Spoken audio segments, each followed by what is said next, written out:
Comment est-ce les omnifooteux? J'espère que vous allez bien. Bon, il va falloir que j'explique un peu mieux que ce que j'avais expliqué par rapport à l'histoire des omnifooteux. En fait, pense omnivore, voilà, les omnivores ils mangent tout, et ben nous on mange à peu près tout football. Enfin, tout football, j'exagère, on regarde pas le championnat danois ou je sais pas, voilà, les cinq grands championnats, en tout cas on essaie de les regarder. Bref, aujourd'hui je voulais parler du cas de Griezmann au Barça. Parce qu'on voit que c'est compliqué, hein, les relations techniques sur le terrain, c'est compliqué, même dans le vestiaire. Après ça, c'est les journalistes, hein, que ça se passe pas très bien. En tout cas, moi, de mon avis, il y a déjà eu, bien sûr, on va parler tout de suite du fait c'était quoi maintenant, il y a 2 saisons, un truc comme ça. Il devait venir au Barça, il a préféré rester avec la vidéo qu'il a montée, une vidéo faite par une entreprise de production qui appartient à Piqué en plus, c'est ça le plus ironique. Donc il y a déjà ce fait-là, mais maintenant on va parler, moi j'ai surtout envie de parler de la relation technique sur le terrain. Donc Griezmann en fait c'est un gaucher qui aime bien partir du côté droit. Et surprise, il y en a un dans l'équipe dont c'est la zone favorite aussi, c'est Messi. Messi, il aime bien partir de son côté droit, repiquer intérieur, soit combiné avec un milieu de terrain, soit permettre au latéral droit de pouvoir dédoubler et qu'il puisse centrer derrière. Donc, c'est les mêmes zones de jeu que Griezmann, les mêmes zones de terrain pardon, que Griezmann, donc forcément, ça pose un problème. Et en plus, Kike Setien, il est pas en le mettant sur le côté gauche. Griezmann, c'est pas un ailier, même si il me semble qu'à la Sociedad, il a joué un petit peu, il a commencé à jouer sur ce côté-là, mais c'était particulier parce que vu que ça jouait plutôt, c'était pas du tiki-taka, mais ça jouait en passe très courte, donc il pouvait se déplacer, voilà, il y avait des redoublements de passes. Donc, sauf que le Barça, même si on parle souvent du tiki-taka, au milieu de terrain, oui, ils ont des petits gabarits, il y a des redoublements de passes et tout ça, mais une fois que ça touche les ailiers, il faut que ça aille vite, hein. C'est pour ça que ça marche bien avec des mecs comme Ansu Fati. Quand il met Ansu Fati, ça marche. Et Dembélé, le peu de fois où il joue, tu vois que la relation est meilleure parce que c'est des gars qui vont vite sur les côtés. Une fois que le ballon a touché les côtés, il faut que ça aille vite. Et Griezmann, sa faculté première, c'est pas sa vitesse, c'est plus sa vision de jeu, son intelligence de jeu, pardon. Je ne sais plus parler, et sa vision de jeu. Donc tout ça, Messi là, et en plus c'est là un sens du but incroyable. Il est capable de faire des décisions, de changer un match à lui tout seul. Donc quand tu as les mêmes à peu près caractéristiques, hein, enfin, il faut bien entendre ce qu'on dit parce qu'il y en a qui vont dire ouais, ils comparent Messi à Griezmann, c'est pas du tout ça. Mais ils évoluent, c'est des gens qui évoluent plutôt dans les mêmes zones de jeu. Sinon, on est d'accord que Messi est largement supérieur à Griezmann. C'est pas la question. Donc à partir de là, ça pose un problème. Et longtemps, à l'Atlético, ça marchait comment? Et ça marchait parce ça jouait à deux pointes. T'avais t'avais Diego Costa qui servait de point de fixation et Griezmann qui tournait autour. Donc c'était parfait. Diego Costa faisait le sale boulot entre guillemets. Il allait au duel à la tête avec les défenseurs et Griezmann derrière, c'était celui qui apportait la petite touche finale, soit pour créer des espaces, soit pour lui-même, soit pour les autres. Et ça marchait très très bien. En équipe de France, c'est la même chose, hein. T'as Giroud qui est le point de fixation. Et derrière, ça profite à lui, non seulement lui, ça profite à Mbappé. Donc, il a joué pendant des années dans ce système-là, et en équipe de France, ça fonctionne très bien comme ça. Donc, du jour au lendemain, tu passes des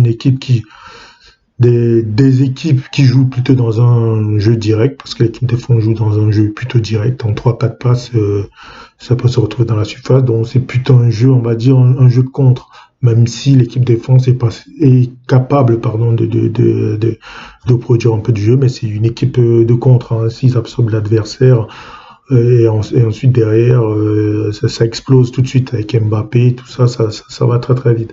On l'a vu au mondial 2018, et ça a très très bien marché. Donc, le problème au Barça maintenant, soit on change de système pour le favoriser lui, ce qui n'est pas prêt d'arriver, soit il arrive à s'adapter au poste de numéro 9 et encore numéro 9, je ne sais pas, tant qu'il y a Suarez et Messi, ça marche très bien, autant sur le terrain qu'en dehors. Donc, soit il s'accroche et Suarez, on voit que ça commence à décliner, même s'il est encore capable de faire des trucs exceptionnels. On l'a encore vu ce week-end, la frappe en pivot, il se retourne, il frappe, donc il va falloir être patient. Donc soit le système de jeu change pour passer à une attaque à deux, c'est qui n'arrivera pas parce que le 4-3-3 c'est l'ADN du Barça, c'est un truc qui est voilà, c'est soit tu t'adaptes, soit tu t'en vas. Il y a beaucoup de joueurs qui se sont cassés les dents et pas que des attaquants, hein, des ailiers, tout ça, voilà. Donc je pense que la situation est compliquée. On va voir s'il a les nerfs solides. Visiblement, partout quand le peu d'interviews qu'il fait, il a l'intention de s'accrocher, de réussir à s'imposer. Donc moi, on n'a aucun doute sur la qualité du joueur, mais dans ces conditions-là, ça va être compliqué. Donc si en plus il y a encore cette histoire de rancœur par rapport au fait qu'il a, comme je disais, il y a 2 saisons, il n'a pas voulu signer, il a voulu rester à l'Atlético. On va bien voir comment ça va se passer. Mais sinon, ce n'est pas une histoire de qualité technique ou quoi que ce soit, parce qu'on entend beaucoup de choses. Oui, techniquement, finalement, Griezmann, c'est pas au niveau. Les gens racontent tout et n'importe quoi. Techniquement, c'est un joueur très très fin. Mais c'est juste que la relation technique sur le terrain, elle est compliquée. Mais moi, je pense que il faut lui laisser un peu de temps. Et surtout que ses coéquipiers essayent un petit peu, arrêtent un petit peu trop d'être omnibulés à vouloir beaucoup passer le ballon à Messi parce que tu as l'impression quand ils ont le ballon, et c'est ça aussi le problème du jeu au Barça aujourd'hui, encore plus qu'avant, c'est Messi qui fait la différence. Hein. Dès qu'il est un petit peu moyen dans un match, tout de suite tu vois que le Barça est en difficulté. Donc il faut qu'ils essayent un peu d'élargir voilà, leur vision. C'est pas forcément Messi fait un appel, allez, on le sert. Donc il y a aussi ce problème-là, mais moi je pense qu'il y a moyen qui s'impose. Donc voilà, c'était mon avis footballistique sur le cas Griezmann. Je pense que il arrivera à s'imposer. Après, il faut aussi que Kike Sétienne, le coach, arrête de, s'il reste, hein, parce que apparemment j'ai lu ça ce matin qu'apparemment les joueurs ne seraient pas non plus très très fans de sa façon de travailler aux entraînements, etc., etc.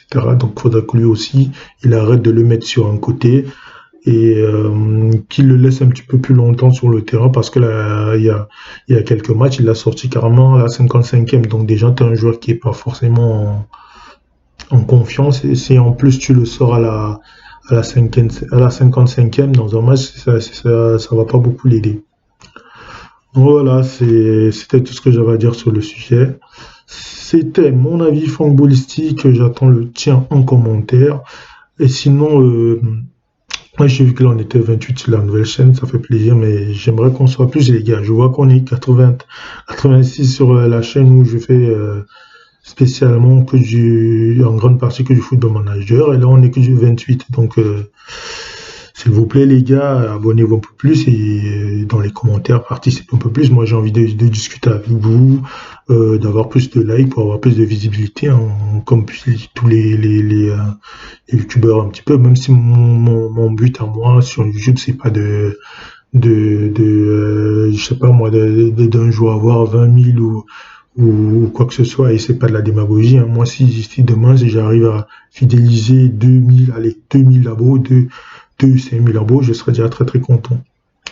Donc voilà, comme j'ai dit, j'attends ton avis dans les commentaires et on se revoit très très vite, hein, pour d'autres avis footballistiques.